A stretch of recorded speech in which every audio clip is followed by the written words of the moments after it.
નમસ્કાર. ચાલો આજે ગુજરાતને જરા અલગ નજરથી જોઈએ. માત્ર શહેરો અને રસ્તાઓથી નહીં, પણ એની ભૌગોલિક ઓળખથી સમજીએ. આપણે એવા તથ્યો જાણીશું જે માત્ર નકશા પરની રેખાઓ નથી, પણ ગુજરાતની આખી કહાણી કહે છે. આ આંકડો જુઓ, 1600. આ માત્ર એક નંબર નથી, આ ગુજરાતની તાકાત છે, એની ઓળખ છે.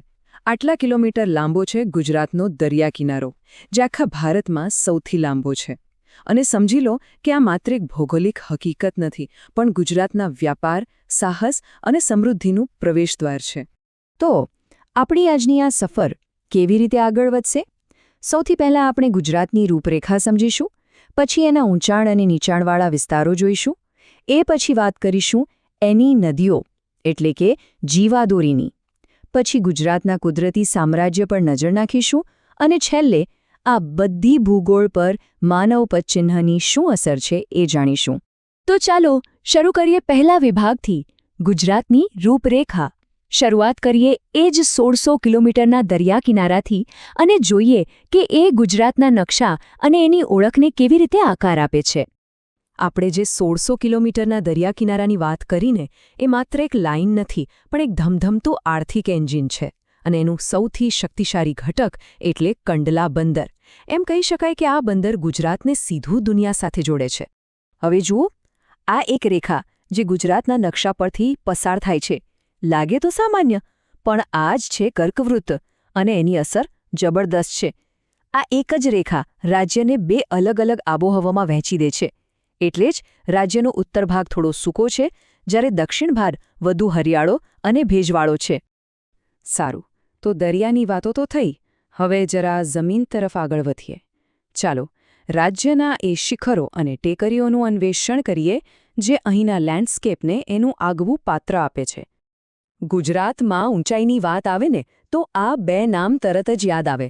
એક તરફ છે સૌરાષ્ટ્રનો ગરવો ગિરનાર, જે રાજ્યનો સૌથી ઊંચો પર્વત છે, તો બીજી તરફ છે કચ્છના સફેદ રણની આગવી ઓળખ જેવો કાળો ડુંગર. બંને એકદમ અલગ, પણ બંનેની પોતાની આગવી શાન છે. અને હા, જ્યારે આપણે ઊંચાણની વાત કરતા હોઈએ ત્યારે સાપુતારાને કેવી રીતે ભૂલી શકાય? સહ્યાદ્રીની હરિયાળી પર્વતમાળાઓમાં વસેલું આ ગુજરાતનું એકમાત્ર અને સુંદર ગિરિમથક છે. પહાડો અને ડુંગરો પછી હવે વારો છે પાણીનો, એટલે કે ગુજરાતની નદીઓનો. આ નદીઓ માત્ર પાણીનો પ્રવાહ નથી, પરંતુ ખેતી, શહેરો અને સમગ્ર ઇકોસિસ્ટમ માટે જીવનનો આધાર છે, સાચી જીવાદોરી છે. અહીંયા એક મજાની વાત સમજવા જેવી છે. કોઈ પૂછે કે ગુજરાતની સૌથી લાંબી નદી કઈ, તો જવાબ છે સાબરમતી. પણ જો પૂછે કે સૌથી મોટી નદી કઈ, એટલે કે પાણીના વિશાળ જથ્થાની દ્રષ્ટિએ, તો એ છે નર્મદા. બંને નદીઓ ગુજરાત માટે અત્યંત મહત્વની છે. પાણીની આ સફર કેટલી રસપ્રદ છે જુઓ. વિશાળ નર્મદા નદી પર બનેલો સરદાર સરોવર બંધ, પછી તાપીના કિનારે ધમધમતું સુરત શહેર, અને છેવટે વોઠા, જ્યાં 7 નદીઓનો પવિત્ર સંગમ થાય છે. આ બધું દર્શાવે છે કે પાણી કેવી રીતે પ્રદેશને આકાર આપે છે. એક રસપ્રદ વાત ખબર છે? ગુજરાતની બધી નદીઓ દરિયાને નથી મળતી. ઉત્તર ગુજરાતની બનાસ, સરસ્વતી અને રૂપેણ જેવી નદીઓ તો કચ્છના વિશાળ રણમાં જ વિલીન થઈ જાય છે. આ એક અનોખી જળ પ્રણાલી છે, જે રણની ઇકોસિસ્ટમને જાળવી રાખવામાં મદદ કરે છે. ચાલો હવે થોડા રોમાંચક વિષય પર જઈએ. આપણી સફરને ગુજરાતની અદ્ભુત જૈવ વિવિધતા અને તેના ગહન ઇતિહાસ તરફ લઈ જઈએ. અહીંના પ્રખ્યાત વન્યજીવનથી લઈને એક આશ્ચર્યજનક શોધ સુધી બધું જ સામેલ છે. ગીરનું જંગલ, જે એશિયાટિક સિંહોનું વિશ્વમાં એકમાત્ર ઘર છે, તે ગુજરાતનું ગૌરવ છે. તેની સાથે જ ભાવનગર પાસે આવેલું વેળાવદર રાષ્ટ્રીય ઉદ્યાન કાળિયાર માટેનું સ્વર્ગ છે. આ બંને ઉદ્યાનો ગુજરાતની કુદરતી વિરાસતની સાક્ષી પૂરે છે. અને હવે એક એવી વાત જે આપણને લાખો વર્ષો પાછળ લઈ જાય છે. રૈયાલીમાં ડાયનાસોરના ઈંડાના અવશેષો મળવા એ સાબિત કરે છે કે ગુજરાતની ધરતી પર એક સમયે આ મહાકાય જીવોનું અસ્તિત્વ હતું. ખરેખર આ વાત અકલ્પનીય છે. તો આપણે જમીન, પાણી, પહાડ, જંગલ બધું જોયું. હવે અંતિમ અને સૌથી મહત્વનો વિભાગ. આ બધી ભૂગોળ અહીંના જીવનને, એટલે કે આપણા જીવનને કેવી રીતે આકાર આપે છે, ચાલો એ જોઈએ. આ ચાર્ટ જુઓ, એક અદ્ભુત વિરોધાભાસ દેખાય છે.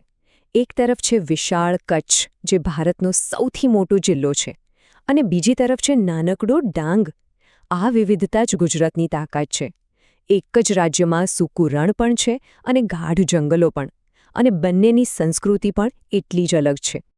અને આ સ્લાઇડ બતાવે છે કે કેવી રીતે ભૂગોળ ચોક્કસ સ્થળોને તેમની આગવી ઓળખ આપે છે. ડાંગનું વહીવટી કેન્દ્ર આહવા, જૂનાગઢની ખેતી આધારિત સમૃદ્ધિ અને નડિયાદની શૈક્ષણિક વિરાસત દરેક તેની ભૌગોલિક સ્થિતિનું જ પરિણામ છે. તો આખી વાતનો સાર એ છે કે ભૂગોળ એ માત્ર નકશા પર દોરેલી લીટીઓ નથી, પણ એક જીવંત વાર્તાની શરૂઆત છે. આપણે જોયું કે દરિયાકિનારો વ્યાપાર લાવે છે, પર્વતો સંસ્કૃતિને સાચવે છે અને નદીઓ જીવન આપે છે.